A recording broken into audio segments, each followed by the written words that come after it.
principiantes y la necesidad que tienen de la purificación pasiva denominada noche del sentido, noche pasiva del sentido. Junto con esta está también la noche activa del sentido, que está desarrollada en la subida del Monte Carmelo, pero ahora estábamos en el texto de la noche oscura. Hay varias imperfecciones. Habíamos visto la de la soberbia, avaricia espiritual. Después viene la lujuria espiritual, que tiene muchas aplicaciones porque el apetito de la generación es más amplio que los otros y abarca en cierta manera todo el cuerpo, el sentido del tacto, que es la raíz de los otros sentidos, como decía Aristóteles. Por eso se requiere también una purificación en cierto modo más amplia, también porque esta parte está conectada con el espíritu más directamente.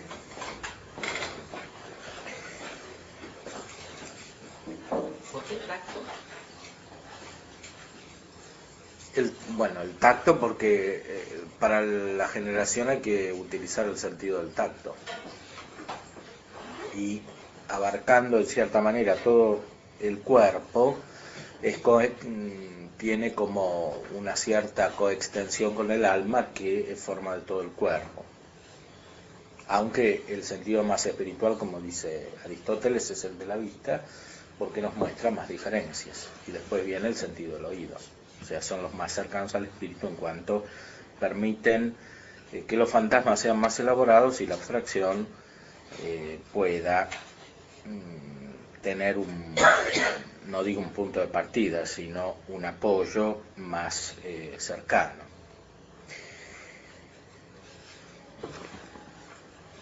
Los principiantes tienen imperfecciones respecto de la lujuria en el sentido propio, porque tienen actos contra la lujuria, incluso que no son voluntarios, porque recibiendo un crecimiento desde el punto de vista espiritual, como no están purificados en la parte sensitiva, ésta se mueve según su manera por la unión que tiene con la espiritual. La segunda causa, de donde a veces proceden estas rebeliones, es el demonio que por desquietar y turbar al alma al tiempo que está en oración o la procura tener, procura levantar en el natural estos movimientos torpes, con que si al alma se le da algo de ellos, le hace harto daño, porque no solo por temor de esto aflojan en la oración, que es lo que él pretende, por ponerse a luchar contra ellos, mas aún algunos dejan la oración del todo, pareciéndoles que en aquel ejercicio les acaecen más aquellas cosas que fuera de él, como es la verdad, porque se los pone el demonio, más en aquella que en la otra cosa, porque dejen el ejercicio espiritual. O sea, el demonio perturba esta parte sensitiva. El demonio, como decía la teología anterior a San Juan de la Cruz, no tiene poder sobre el espíritu directamente, sino solamente sobre las potencias sensitivas. Porque siendo el espíritu acto, es motor. Como ya había enseñado Aristóteles, es motor respecto de lo que está en potencia, y lo que tiene materia está en potencia en cuanto tiene materia. Por eso el alma mueve el cuerpo, por ejemplo, o los ángeles o las sustancias separadas, como decía Aristóteles, mueven las esferas de los cielos o mueven la materia de diversas maneras. Sea los ángeles buenos, sea los ángeles malos, por naturaleza tienen esta capacidad. La diferencia, explica Santo Tomás, es que el alma humana está inmediatamente unida al cuerpo, en cambio las sustancias separadas no están inmediatamente unidas a los cuerpos que mueven, por eso el influjo es diferente. Al principio de la vida espiritual siempre puede haber un influjo del demonio, se veía también en la soberbia. El demonio hace que las personas puedan ser más fervorosas sensiblemente para alejarlas del crecimiento más propiamente espiritual. Y lo mismo hace con la lujuria, sea en un sentido, sea en otro sentido. Algunos, por supuesto, esto lo escribe bien San Ignacio en sus ejercicios espirituales, les acrecienta la imaginación de los placeres ligados a la lujuria, etcétera, para que caigan en más pecados. En otros hace lo contrario, dice San Ignacio, y justamente este es el caso que describe San Juan de la Cruz, es decir, perturba desde este punto de vista para que estas personas se alejen del bien espiritual, porque juntamente con el bien espiritual les vienen más tentaciones contra la lujuria, por ejemplo. Y no solo eso, sino que llega a representarles muy al vivo cosas muy feas y torpes y a veces muy conjuntamente, acerca de cualesquier cosas espirituales y personas que aprovechan sus almas para aterrarlas y acobardarlas. De manera que los que de ello hacen caso no se atreven a mirar nada ni poner la consideración en nada, porque luego tropiezan en aquello, es decir, enseguida tropiezan en aquello. Y esto en los que son tocados de melancolía acaece con tanta eficacia y frecuencia que es de haberlos lástima grande, porque padecen vida triste. Aquí San Juan de la Cruz distingue dos niveles, que hoy llamaríamos uno psicológico y otro psiquiátrico, médico, porque hay personas que están tocadas de melancolía, que es una indisposición corporal en la medicina antigua. En Santa Teresa también hablaba de esta melancolía. El humor de melancolía es un jugo que hace que la persona esté deprimida, podríamos decir, hoy, por razones corporales. Aquí, además de las razones corporales, hay otras que podríamos llamar psíquicas o animales, con la terminología de Santo Tomás y de Aristóteles, animales en el sentido del alma. El alma no en su aspecto más espiritual, sino el alma en cuanto es forma del cuerpo. El alma en cuanto forma del cuerpo tiene potencias con órgano corporal, que son potencias sensitivas y potencias afectivas. En esas potencias, por el lado del órgano corporal, puede intervenir el ángel bueno y el ángel malo. Aquí habla de los demonios que perturban en este campo de la sensualidad. Estas personas, cuanto más crecen en la vida espiritual, tienen más tentaciones o movimientos contra la castidad, contra la pureza como virtud, que es la templanza. Lo que procura el demonio es perturbar cansando, o sea, atacando la otra virtud, que es la de la fortaleza necesaria para resistir. Cuando estas cosas torpen acaecen, a los tales, por medio de la melancolía, ordinariamente no se libran de ellas hasta que sanan de aquella calidad de humor, si no es que entrasen en la noche oscura del alma que la priva sucesivamente de todo. Es decir, hay un aspecto médico, podríamos decir, que es psiquiátrico, que no es el más importante, porque el más importante es el más elevado, que es radicado en el alma, y este corresponde a las potencias sensitivas.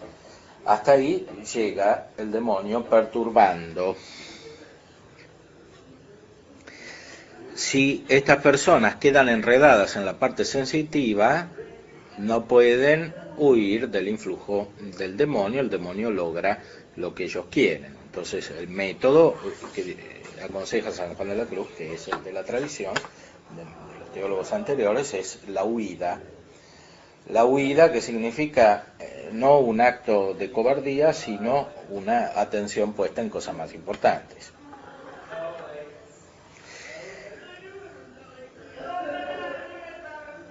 Muchos métodos psicológicos, quedándose solamente al nivel de la sensibilidad, producen directa o indirectamente el mismo efecto que el demonio.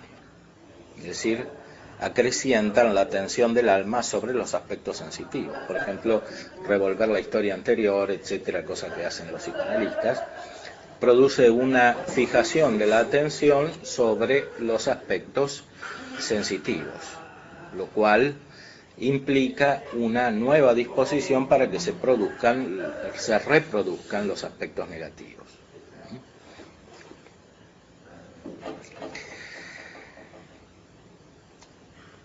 Lo cual es inverso a lo que hace el orden sacramental. El orden sacramental tiene una perspectiva hacia el pasado, hacia el presente, hacia el futuro, sacando de lo negativo y poniendo lo positivo. Este es el sentido propio de los sacramentos, que tienen un aspecto sensitivo, son signos sensibles y eficaces de la gracia. Signos sensibles y eficaces de la gracia, es decir, producen lo que significa, son instrumentos de lo que significa. En cambio, estos otros métodos implican una especie de inversión de la sacramentalidad.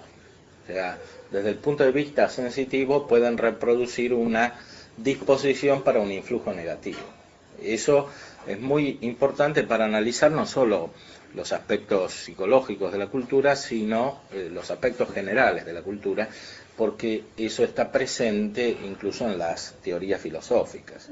El idealismo, etcétera, predisponen el espíritu respecto de un cierto influjo, y el conocimiento de la verdad, que es muy trabajoso según la tradición, etcétera, etcétera, etcétera, predispone en otro sentido. Hay una mística positiva, una mística negativa. El hombre es radicalmente místico porque tiene espíritu, y ese espíritu es imagen de Dios. Y Dios es la fuente de toda la realidad y es la fuente de los conocimientos. Por eso el espíritu humano no puede proceder de manera solamente racional extrínseca, a modo kantiano, como una organización de los fenómenos, sino que es radicalmente místico, y o hay mística positiva o hay mística negativa. La mística meramente natural normalmente conduce a la mística negativa por la situación en la cual está el propio sujeto, que es la de la historia del pecado, y en la cual se encuentra el conjunto de la humanidad. Sí. Sí, más específicamente, si te parece, para entrar en ese tema, ¿cuál sería el influjo negativo del idealismo como predisposición para esos otros influjos negativos? Bueno, yo lo expliqué en mi libro sobre Hegel y el catolicismo, largamente. El influjo negativo está en el hecho de que el idealismo presupone un acercamiento a la realidad divina, porque se trata justamente de comprender todo en la idea divina. Como dice Hegel al principio de la ciencia de la lógica, se trata en este libro de Dios antes de la creación del mundo y de un espíritu finito. Es decir, el idealismo pretende describir a Dios. Ahora bien, ¿cómo se llega a esa descripción de Dios en sí mismo? O sea, la idea es la idea absoluta que abarca todo. A eso se llega por medio de la fenomenología del espíritu, que es una especie de trabajo ascético y místico paralelo al que está describiendo aquí San Juan de la Cruz. Eso es propiamente el significado de la fenomenología del espíritu. Como expresa su título, es la aparición del espíritu, o más precisamente el estudio de la aparición del espíritu. Eso es fenomenología del espíritu. Heidegger tiene un libro de unas lecciones de 1930 acerca de la fenomenología del espíritu, subrayando muy especialmente el subtítulo de la obra, que es La ciencia de la experiencia de la conciencia. Heidegger en esas lecciones estudia precisamente eso, es experiencia, es un conocimiento experimental. La ciencia de la experiencia de la conciencia. En la fenomenología del espíritu, en efecto, se nota más el carácter experimental que en la ciencia de la lógica, que pretende ser puramente racional. La fenomenología, en cambio, es el camino de un individuo cualquiera que comienza por el conocimiento sensible y termina en el saber absoluto. Para eso, dice Hegel, tiene que pasar por la experiencia de los misterios antiguos. ¿Qué eran los misterios antiguos? Eran una especie de sacramentos paganos. Los griegos se emborrachaban, comían, bebían, fornicaban, etc., y entraban en una especie de delirio. En ese delirio se encontraba la verdadera sabiduría. Es una especie de aparición del espíritu que hace desaparecer todos los contornos de todas las cosas externas. De una manera semejante, en este caso pretende ser más profunda, pero de una manera semejante a cómo a un drogadicto se le borran las imágenes. Ahora, el problema es que aquí se pretende que ese desaparecer de los contornos determinados de las imágenes implica también el desaparecer de los contornos determinados de las esencias, para que aparezca la ley fundamental que constituye el movimiento según el cual aparecen todas las esencias, que es el movimiento dialéctico. El corazón del movimiento dialéctico, dice Hegel, es la negatividad, es la negación. El método es puro poder negativo, el fondo del método es el poder, y lo más propio del poder es la negación. Dice textualmente, al final de la ciencia de la lógica, lo negativo es el motor de la dialéctica. Ahora bien, ¿cómo funciona esto negativo, motor de la dialéctica? Funciona justamente negando, es decir, el conjunto del movimiento no puede explicarse sin la realidad determinada. ¿Cuál es esta realidad determinada? Es Dios, son las esencias, es la naturaleza humana, etcétera, etcétera. O sea, todo el movimiento funciona como negación de todo esto, de lo cual no se niega la existencia, sino a posteriori. O sea, no se dice que no existe directamente de ninguna manera ni Dios, ni el alma, ni el mundo, para tomar los temas kantianos y wolfianos, sino que todo eso existe verdaderamente de una manera superior cuando entra en esa negación espiritual. Y eso abarca los atributos divinos, como correspondiente a lo que hemos estudiado en la llama de amor viva, y abarca también las personas trinitarias. La dialéctica corresponde a la interioridad de la Trinidad, porque no es otra cosa que el método que constituye a Dios y junto con Dios todas las otras cosas que surgen de Dios por medio del Espíritu. Eso es el corazón de la dialéctica. Por eso, para Hegel, como explica en las lecciones sobre la filosofía de la religión, el Hijo es la antítesis del Padre, y en algunos pasajes llega a identificar el Hijo de Dios con el demonio, porque el demonio significa la separación. Entonces, es la imagen del Padre en cuanto se separa del Padre. Por eso tiene algunos lapsus, diría Freud, y de vez en cuando dice: los primeros que establecieron la verdad acerca de la Trinidad son los herejes. O sea, recién en las primeras herejías apareció la verdad trinitaria, porque las herejías eran los gnósticos, etcétera, o los arrianos, porque en estos, sobre todo los gnósticos, porque en estos aparece la negatividad de la imagen del origen. El Espíritu Santo, ¿qué es? Es la superación de la negatividad que hace desaparecer sea uno que el otro.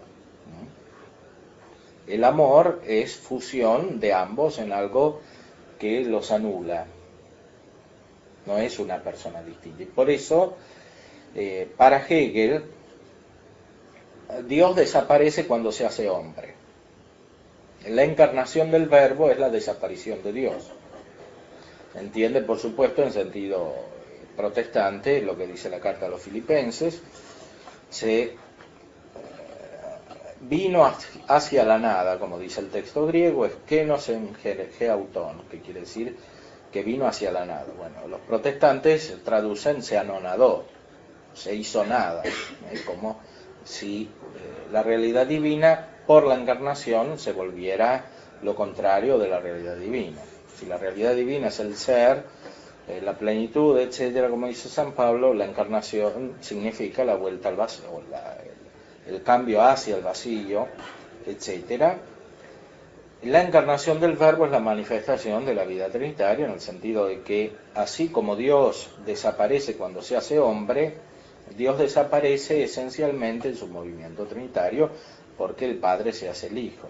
Y después no queda ni el Padre ni el Hijo, sino el Espíritu, que dice Hegel es el espíritu de la comunidad.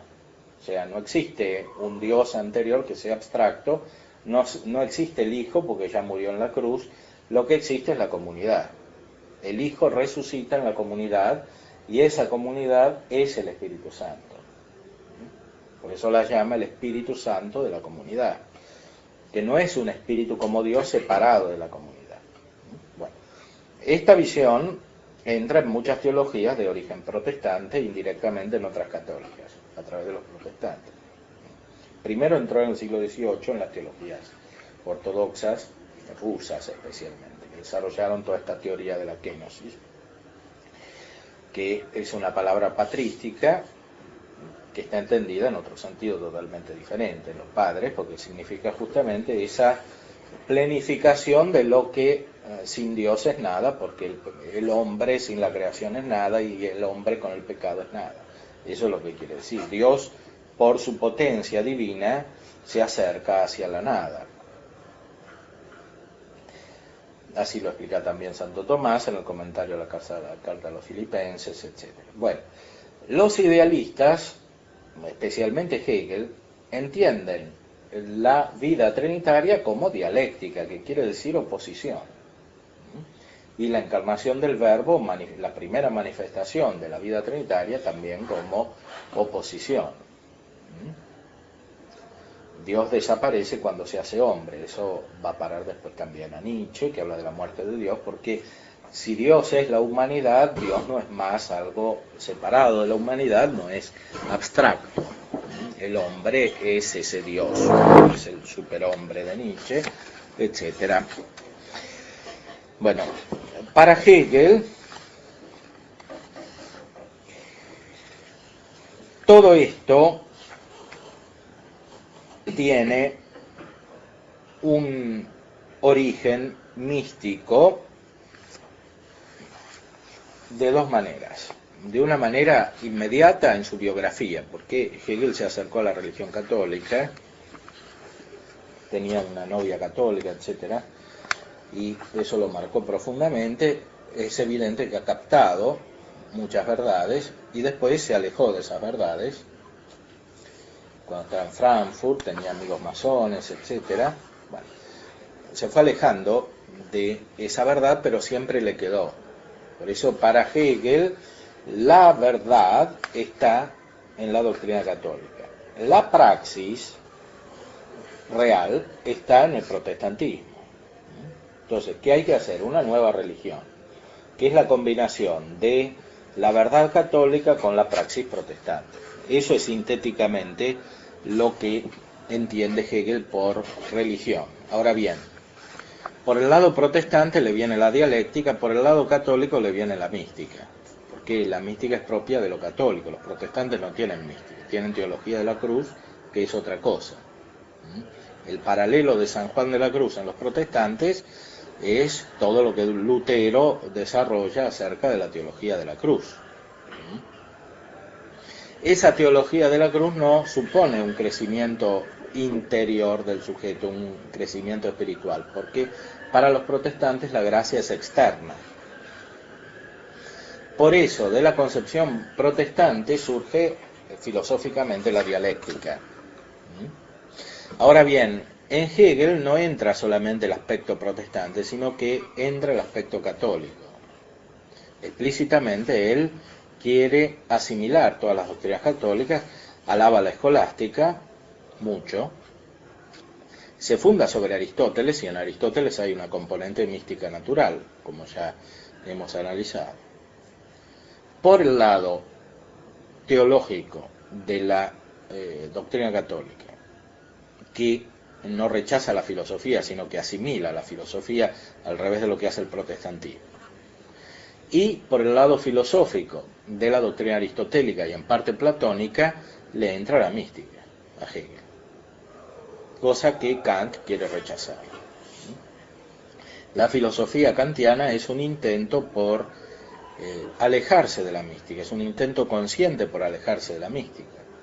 A Kant le interesaba la mística, tiene un libro sobre las visiones, de los espíritus, de los espectros, etcétera, etcétera, y según él la metafísica es una especie de visión de espíritus extraña que perturba la mente, por eso es mejor alejarse. Según Kant, esos espíritus pueden perfectamente existir, el problema es que no hay que tratar con los espíritus. Porque los protestantes no tienen nada parecido a lo que hace San Juan de la Cruz. O sea, están en la nulidad total en cuanto a la guía espiritual, no saben por dónde ir. No tienen una doctrina del discernimiento de espíritu porque rechazan radicalmente toda mística. Ahora bien, la mística sigue existiendo porque, como dijimos, pertenece a la naturaleza humana y además porque estamos bajo el influjo de los demonios, de los ángeles buenos y de la gracia divina. Todo eso existe y sigue existiendo por más que uno sea protestante. Entonces, cuando no hay posibilidad de una guía racional y de fe en eso, porque se ha negado por principio, comienzan las oscilaciones. Por un lado Kant, que rechaza radicalmente toda mística, y eso es el origen de la crítica de la razón pura. Por otro lado Hegel, que intenta asimilar la mística, sea la mística natural, sea la mística sobrenatural. Por eso, para Hegel, por una parte, Kant es el peor enemigo, porque dice destruye toda la filosofía, porque hace que la filosofía sea una cosa chata, sin ninguna profundidad, porque es una mera organización externa que corresponde a las categorías del entendimiento, que tienen un sentido meramente formal, y con eso no se conoce la realidad. Ahora bien, lo más importante es conocer la realidad para Hegel. Si no, no hay filosofía, más aún es conocer a Dios.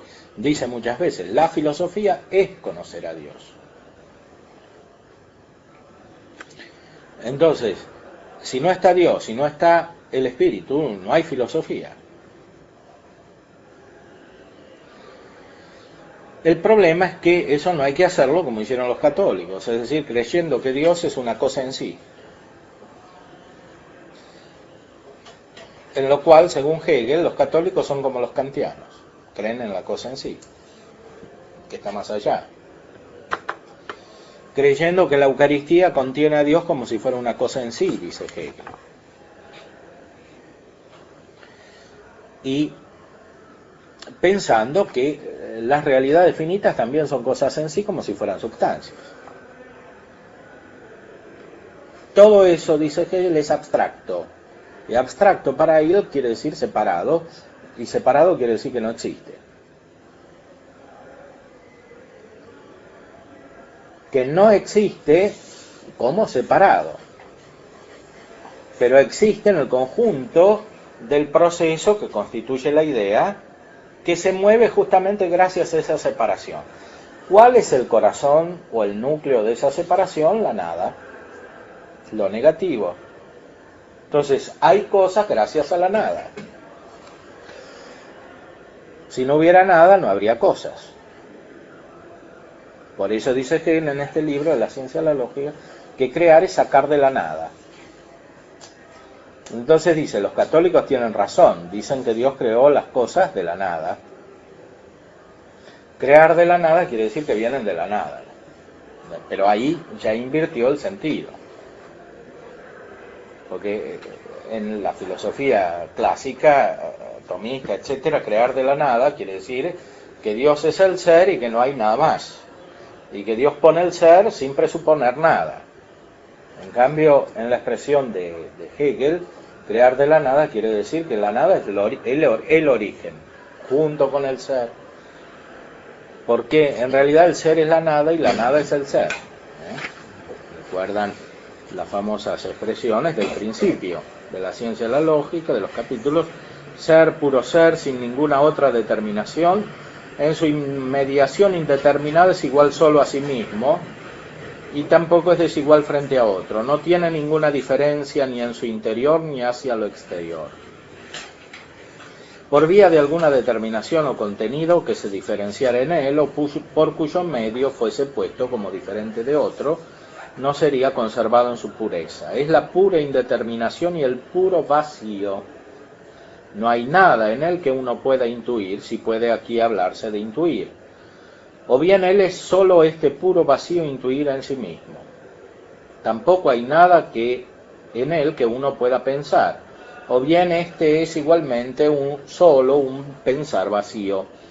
El ser, lo inmediato indeterminado, es en realidad la nada, ni más ni menos que la nada. Y después se explica qué es la nada. La nada, la pura nada, es la simple igualdad consigo misma, el vacío perfecto, la ausencia de determinación y contenido, la indistinción en sí misma.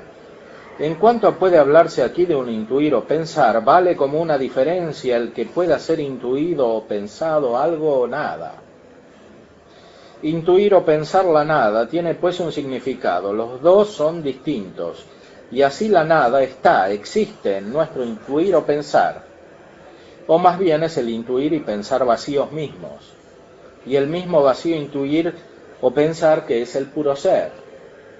La nada es, por lo tanto, la misma determinación o más bien ausencia de determinación, y con esto es en general la misma cosa que es el puro ser.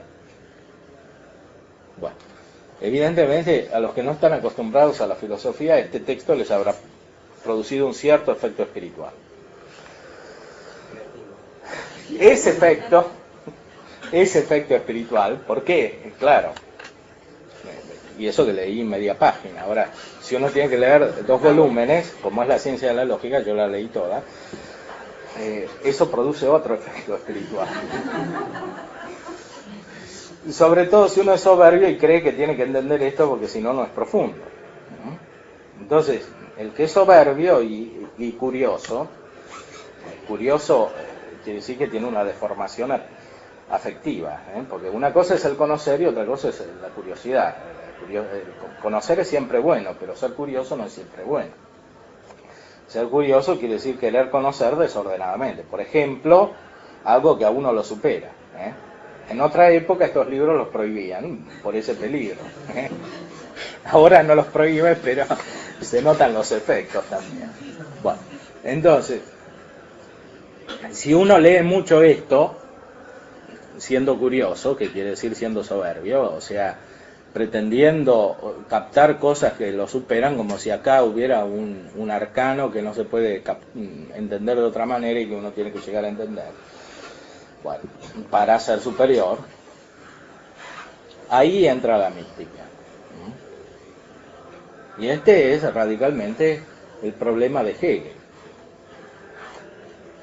Hegel quiere entender lo que no puede entender, porque con los presupuestos que él quiere mantener, que son los de la libertad absoluta, sobre todo respecto de la autoridad espiritual, porque para él quiere decir claramente, no se puede imponer la verdad, por lo tanto el magisterio de la Iglesia no tiene sentido, no tienen sentido los sacerdotes, los obispos, los concilios, etcétera. Él lo dice bien explícitamente todo eso. Si uno no quiere en el fondo recibir con autoridad la revelación, que es lo que en el fondo está diciendo, se produce, cuando esa actitud es profunda, un efecto respecto de toda autoridad, entre las cuales autoridades está la del ser mismo de las cosas, porque hay algún aspecto de las cosas que es superior a nosotros siempre, porque tienen un ser que no nos pertenece, y ese ser de alguna manera se impone, no violentamente, sino con su inteligibilidad. Ese es el aspecto fundamental que causa la dialéctica, como negatividad espiritual. Kant hace algo aparentemente más racional, se queda antes, dice, bueno, la cosa en sí está ahí y nosotros estamos aquí. Si queremos entrar en la cosa en sí, Hola. Si queremos entrar en la cosa en sí, si queremos entrar en la realidad como es, sea filosóficamente en la metafísica, sea teológicamente, entonces se producen efectos negativos, que es que la gente se comienza a pelear. Eso es en la práctica lo que dice Kant. Porque para algunos es una cosa y para otros es otra cosa. Entonces todos se pelean, la vida social es caótica, y como Kant está en la época del iluminismo, que hay que ordenar con racionalidad toda la vida social, hay que eliminar todas las fuentes de discordia, especialmente las religiosas.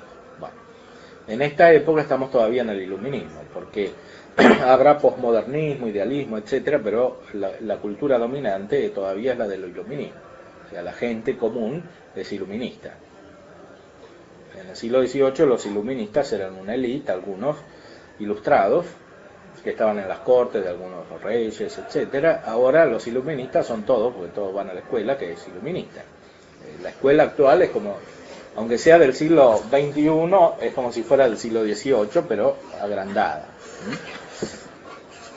Entonces, la educación moral es esa, todo es la libertad, la libertad, la libertad, y el imperativo categórico es que es la única moralidad, es decir, que no tiene que haber nada que coarte la libertad. Eso es el resumen de toda la moral, que es exactamente lo que decía Kant. ¿Por qué decía eso? Porque la religión perturba, la metafísica perturba, etc.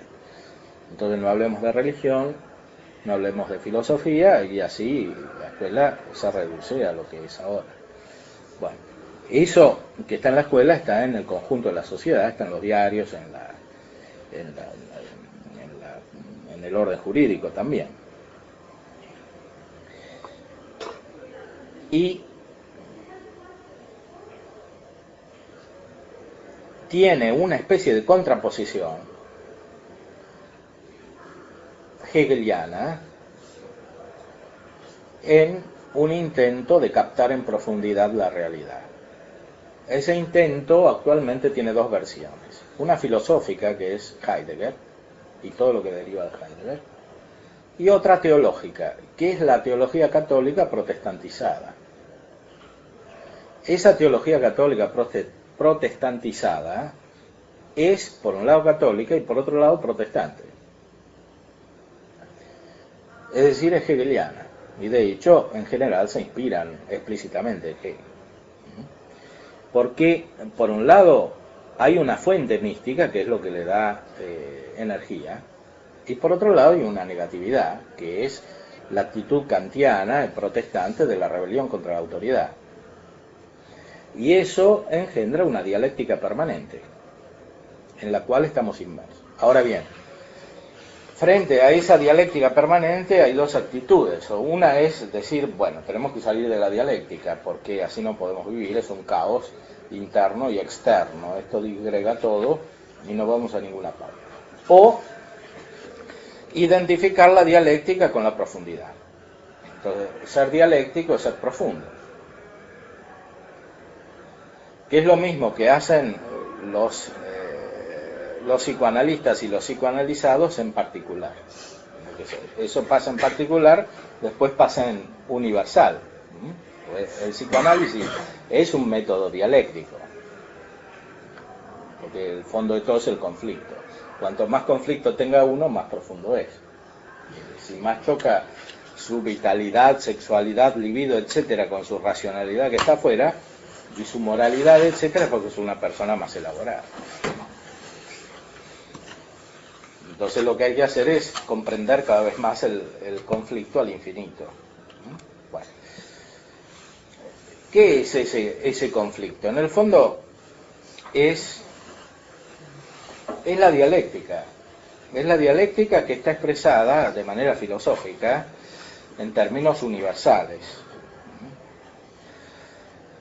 Y que no es otra cosa que el negativo, esa dialéctica que explica aquí Hegel, es el negativo de la vida de la gracia. Ahora, ¿la vida de la gracia qué es? Es el perfeccionamiento y la unificación del espíritu a imagen y semejanza de la Trinidad. O sea, no solamente es el huir de la discordia entre intelecto y voluntad, entre intelecto y realidad, etcétera, entre voluntad y bien, sino que es unificar internamente al hombre, su intelecto y su voluntad, que de otra manera están enemistados, como se ve en Freud, y en Schopenhauer, en Nietzsche, etc. Es un desorden interior. Es desorden interior, claro, pero no hay modo de salir del desorden interior sino por la gracia. Porque la gracia constituye al hombre según el orden trinitario. ¿Cuál es el orden trinitario? Que del Padre surge el Hijo por un acto de conocimiento y que del Padre y el Hijo surge el Espíritu Santo por un acto de amor que los pone en conexión a ambos, que los une y que manifiesta la unidad de Dios consigo mismo. Bueno, el que tiene la gracia tiene esa unidad que armoniza no solo la inteligencia y la voluntad, sino los aspectos internos con los externos. El que no tiene la gracia tiene esa discordia. Ahora bien, si tiene la discordia puede querer salir de la discordia o puede querer conformarse con la discordia. Si se quiere conformar con la discordia interior y exterior, la tiene que comprender, racionalizar, hacer un sistema, etcétera, etcétera. Eso se puede hacer de manera individual o se puede hacer de manera universal. Los que van a ver a los psicoanalistas comienzan de manera universal y terminan de manera comienzan de manera particular y terminan de manera universal porque hacen un sistema que explica toda la realidad, como hizo Freud, que habla del arte, habla de la política, habla de la iglesia, del Estado, etcétera, habla de la historia. Todos los aspectos, habla de la filosofía, cada filosofía es una forma diferente de neurosis que tienen los filósofos. Bueno, todo eso es una comprensión universal de esta discordia última del conjunto de la realidad, que ya los idealistas habían manifestado, y sobre todo Hegel, que es el más profundo de estos idealistas.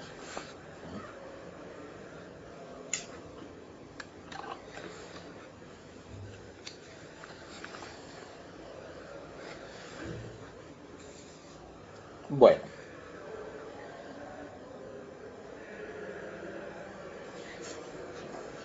pero estos principiantes todavía no están en esta etapa, tienen problemas más concretos, o sea, tienen esta lujuria que sienten, entonces la tienen que superar. Entonces, ¿cómo hacen? Porque todo esto que hemos explicado como experiencia interior pertenece a una etapa más bien sucesiva, es lo que corresponde a la vía iluminativa en San Juan de la Cruz. Los que están en la vía iluminativa y se perturban quedan peor que los que son principiantes y se perturban, porque una cosa es tener tentaciones contra la castidad, sentir movimiento de lujuria y superarlos o no superarlos, y otra cosa es pensar que el ser es la nada, etc. Bueno, están en planos diferentes, o sea, el efecto es distinto.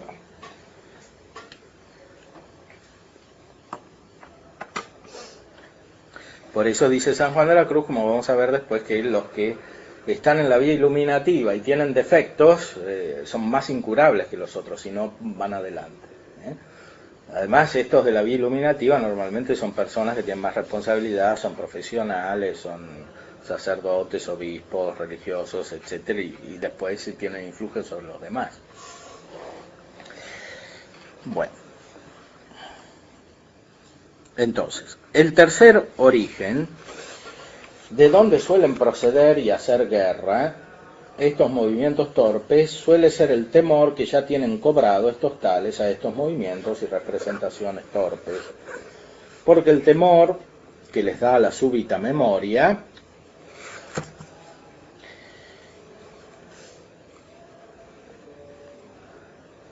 en lo que ven o tratan o piensan, les hace padecer estos actos sin culpa suya.